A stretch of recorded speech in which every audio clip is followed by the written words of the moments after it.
101-year-old woman thrown out on the street like so much of her furniture, a move she didn't even know was coming. Texana Hollis's son, you see, Warren, says he had been getting eviction letters for about a solid year, but he never told his mother that their house was about to be taken away from them.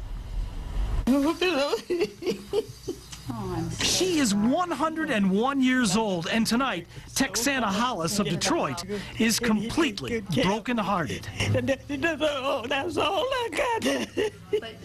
Miss Hollis has good reason to be. You see, yesterday morning, she was evicted from this Southwest Detroit home where she has lived for the past 58 years. In a wheelchair and suffering from high blood pressure, yesterday, neighbors say court officers simply kicked her out of her home and then left her sitting on the sidewalk alongside all of her furniture and her belongings. We don't even treat animals like that in the city of Detroit. She was very upset. We couldn't get her to calm down. She didn't have her medication. All of her medication had been tossed into the dumpsters, and she'd been in a wheelchair since 9 a.m. in the morning when they escorted her out of her home. So you're saying for like 12 hours she sat in that wheelchair, unable to go to the bathroom, unable to get her medicine, unable to do anything?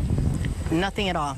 She sat in a wheelchair wet, with no medication, no water, no food.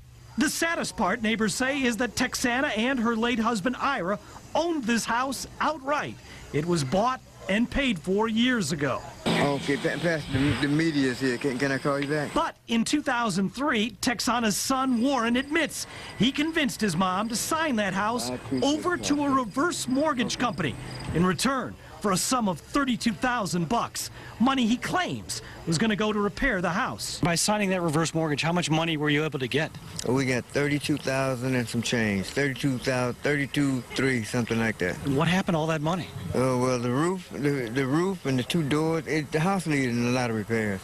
The roof was leaking so bad that it had came through the house and it was dripping in the ceiling down here. Did you use all that money to repair the house? We used $14,000 of it. We needed two doors on upstairs. What happened to the rest of the money? Well, we paid off all the bills. But it didn't all go to the house itself. And then I bought a jalopy, that was $1,600. I made my donation to church, and then next thing I knew, we had about $6,000 left. And where's that money? Oh, that's gone. That was in '03. So with the door padlocked and this eviction notice stamped on the door, where is Texana living now? Well, right this minute, she is being cared for at Henry Ford Hospital. She was rushed there to the emergency room late last night, suffering from anxiety. And who owns her house? Records show Texana's house now belongs to HUD, the U.S. Department of Housing and Urban Development, the very same agency that would have requested she be evicted from this place. Oh, Lord.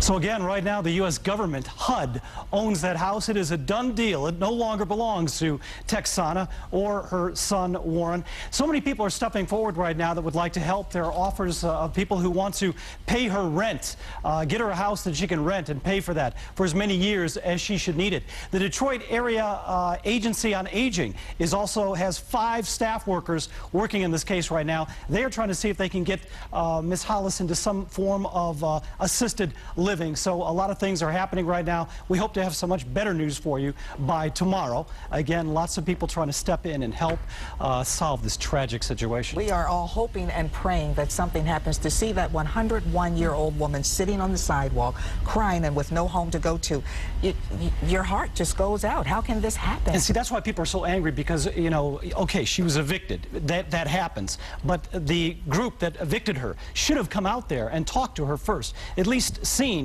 that they were going to toss a 100-year-old woman out on the street. You got to know that before you go and evict someone. Yeah, you would think they would. You would think they would do that. Yeah. Yeah. Thank you, Bill. We know you'll be following it.